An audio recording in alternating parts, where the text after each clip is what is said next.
मृदुलाच किचनमध्ये तुम्हा सर्व खवयांचं पुनश्च स्वागत आहे। आज आपण एक जबरदस्त टेस्टी हलवा करणार आहोत। आपण करतो आहोत लुसलुशीत बेसन हलवा। फार तामझाम नाही, फार काही सामग्री नाही, आपल्या स्वयंपाकघरातील मोजक्या साहित्यात अगदी झटपट अप्रतिम चवीचा हलवा तयार होतो। तर चला खवयांना आपल्या आजच्या रेसिपीला सुरुवात करूया। हलव्यासाठी काय साहित्य घेतलं ते दाखवते। सर्व साहित्य मी वाटीच्या प्रमाणात तुम्हाला दाखवत आहे। एक वाटी आपण बेसन पीठ घेतलंय, माझ्या घरी फाईन असं बेसन पीठ होतं, मी ते घेतलं आणि बेसन पीठ फाईन आहे, पण आपल्या हलव्याला छान टेक्स्चर यावं, दाणेदार व्हावं म्हणून आपण 2 टेबलस्पून रवा घेतलेला आहे। जाड बारीक कुठलाही घेऊ शकता।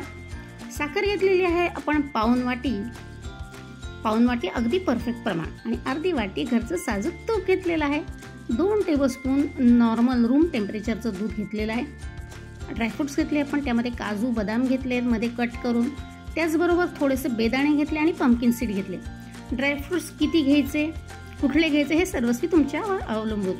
त्याचबरोबर स्वादासाठी आणि रंगासाठी म्हणून आपण केशर काड्या घेतलेल्या आहेत आणि वेलची पावडर घेतली आहे। केशराऐवजी तुम्ही उत्तम प्रतीचा फूड कलर देखील वापरू शकता।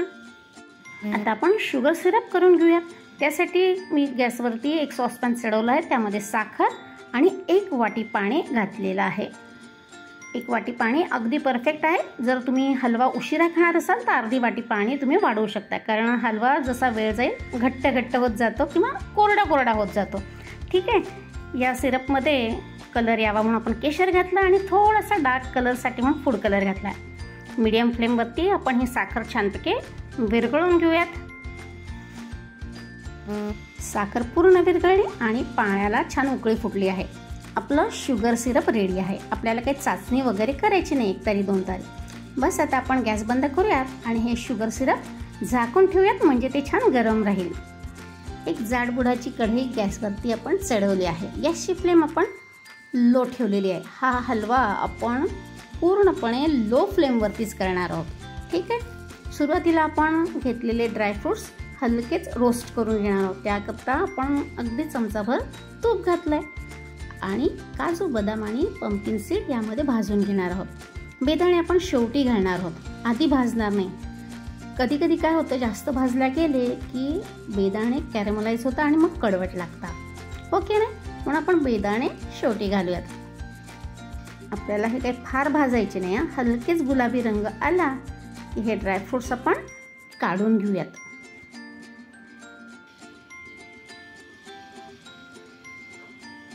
आता आपण वाटीत घेतलेलं तूप घालूयात। अगदी चमचाभर तूप आपण वाटीमध्ये बाजूला ठेवलेलं आहे, ज्याचा वापर आपण शेवटी करणार आहोत। ठीक आहे। चला आता तूप विरघळेल आणि तूप गरम झालं की त्यामध्ये मग आपण बेसन आणि रवा घालणार आहोत। आपल्याला हे बेसन आणि रवा छान खमंग भाजून घ्यायचं आहे। या हलव्यामध्ये हीच गोष्ट अतिशय महत्त्वाची आहे। कालथा आपला सतत फिरता पाहिजे आणि गॅसची फ्लेम देखील लो पाहिजे। चुकूनही मोठी करायची नाही, म्हणजे वाढवायची नाही। बस एकसारखं आपल्याला हलवत राहायचं आहे आणि बेसन भाजायचं आहे। बघा सर्व तूप बेसनाने ॲब्सॉर्ब केलं आहे। तुम्हाला ते फार कोरडं वाटतं ना, पण तूप अगदी पुरेसं आहे। सुरुवातीला हे बेसन सर्व तूप ॲब्सॉर्ब करतं आणि भाजून झालं की रिलीज करतं। बघा असं कालथ्याने गुठळ्या फोडत आपण हे बेसन सारखं परतत भाजून घेणार आहोत।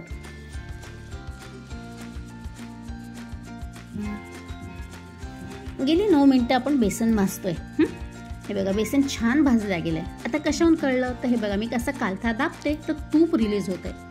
दुसरी गोष्ट, बेसनाला रंग देखील सुरेख आला आणि तिसरी महत्त्वाची गोष्ट म्हणजे नाकाला सुगंध जाणवतो। बेसन खमंग भाजल्याचा सुगंध नाकाला जाणवतो, घरभर तो सुगंध पसरलेला आहे। परफेक्ट। आता या हलव्याला रवाळपणा यावा म्हणून आपण ऑलरेडी यामध्ये रवा वापरला आहे, पण अजून एक ट्रिक म्हणजे यामध्ये आपण दूध घालणार आहोत। 2 चमचे दूध आहे, पैकी 1 चमचा आपण यामध्ये घालायचं।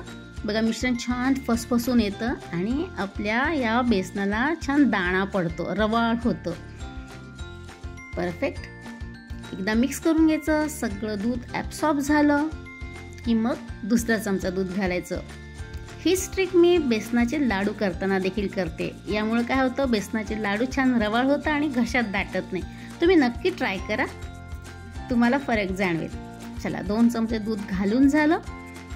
परफेक्ट दाणा पडलेला आहे आपल्या हलव्यामध्ये. दिसतंय तुम्हाला, रवा टेक्स्चर आपल्याला हवं तसं आलेलं आहे.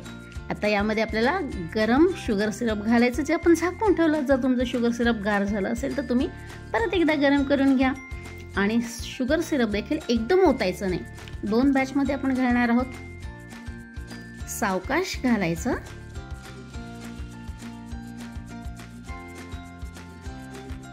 परफेक्ट. आणि व्यवस्थित मिक्स करून घ्यायचं.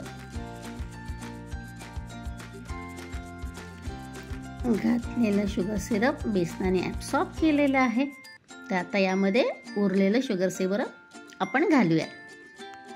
आपण हा हलवा लगेचच सर्व करणार आहोत, त्यामुळे आपण 1 वाटी पाणी वापरलं आहे. पण जर तुम्ही थोड्या वेळाने हे हलवा खाणार आहात किंवा मुलांना टिफिनमध्ये देणार आहात, अशा वेळी तुम्ही अर्धा वाटी पाणी या शुगर सिरपमध्ये घालू शकता. म्हणजे 1.5 वाटी पाण्याचा तुम्ही वापर करा. हा हलवा जसा जसा गार होईल तसा तसा तो कोरडा ड्राय व्हायला सुरुवात होते. ठीक आहे. आपण लगेचच आपल्या या कन्याभोजनासाठी वापरणार आहोत, त्यामुळे आपण 1 वाटी पाणी घातलेलं आहे. अगदी परफेक्ट आपलं हे मेजरमेंट आहे.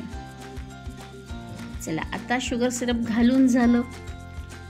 आपल्याला या हलव्याला एक छान दणदणीत वाफ काढायची आहे. त्याकरता आपण कढईवरती झाकण ठेवूयात आणि लो फ्लेमवरती 3-4 मिनिटं शिजू देऊयात. तोवर आपल्या हलव्याला छान वाफ येईल.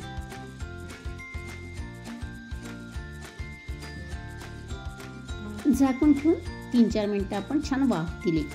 आता यामध्ये आपल्याला काही साहित्य घालायचं आहे. आपण आधी रोस्ट करून घेतलेले ड्रायफ्रूट्स, थोडे ड्रायफ्रूट्स मी गार्निशिंगसाठी बाजूला ठेवलेले आहे. आणि बेदाणे, हे बघा शेवटी मी जे बेदाणे घालते ना ते यासाठी अजिबात कॅरेमलाइज होत नाही. आणि वेलची पावडर कायम शेवटी टाकावी, म्हणजे पदार्थामध्ये तिचा स्वाद तसाच उत्तम राहतो. आणि बाजूला ठेवलेला 1 चमचाभर तूप आपण आता घालतो आहोत. यामुळे आपल्या हलव्याला छान चमक येईल.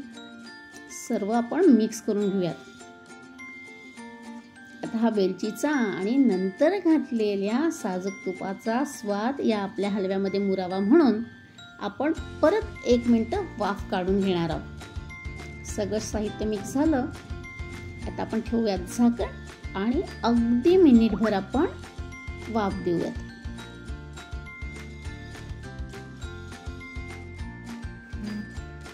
1-1.5 मिनिट आपण वाफ काढून घेतली. आणि आता बघा आपल्या बेसन हलव्याचं रूपडच बघा कसं खुलून आलंय. परफेक्ट दाणेदार, परफेक्ट कन्सिस्टन्सी. आणि आपला हलवा रेडी आहे. कशावरून कळतं हे बघा, मी कालता फिरवते तेव्हा तो कालत्याभोवती फिरतोय, कढईचा तळ सोडतोय. दिसतंय तुम्हाला? हे बघा स्कूप आउट करतोय तर अजिबात चमच्याला चिकटत नाहीये, कढईचा तळ सोडतोय. मस्त दाणेदार बेसन हलवा आपला रेडी आहे.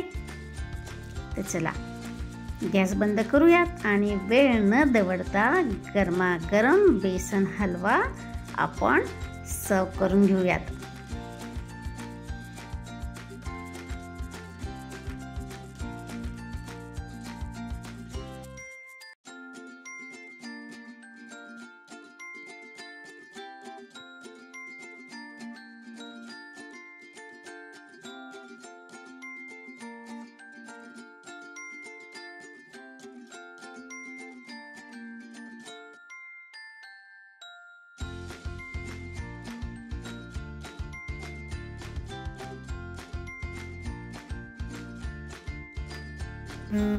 आपला दाणेदार बेसन हलवा सर्व करून घेतला. कन्या भोजन झालं. आता तुम्हाला मी दाखवते. बघा स्कूप आउट करते, त्यावरून तुम्हाला अंदाज येईल किती छान सॉफ्ट झालाय तो. दिसते perfect texture, perfect colour, perfect consistency, 1 number. आणि तो लुसलुशीत किती आहे तेही पाहून घ्या. हे बघा मस्त सॉफ्ट झाला आहे, पण चिकट कुठेही नाही. सुपर. आणि टेस्ट म्हणाल तर लाजवाब.